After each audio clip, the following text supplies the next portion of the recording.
This week is all about the bees. In fact, there's actually more than 1,000 native species of bees in southern Arizona. But in our region, there's a lot more pollinators that people may not know about. Along with butterflies, bats, hummingbirds, and more, species have adapted to the desert conditions, and some species have even adapted over time to pollinate only one type of specific plant.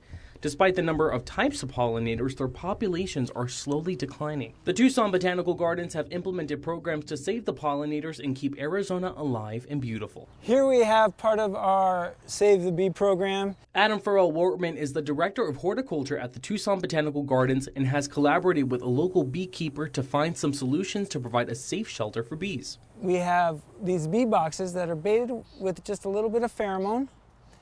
It's not enough to bring a swarm to the garden. It's enough that when the swarm comes to the garden, they're attracted to one of our, I think we have 12 of these boxes around this garden. Other habitats were constructed to protect pollinators like bats, which huddle together in this box throughout the night. And for folks wondering how you can help the pollinators at home, Farrell-Wortman says it's important to understand that your plants are a part of the environment too. To understand that if your plant is being eaten by a bug, then that means your plant is being part of our larger ecosystem, and so that's okay.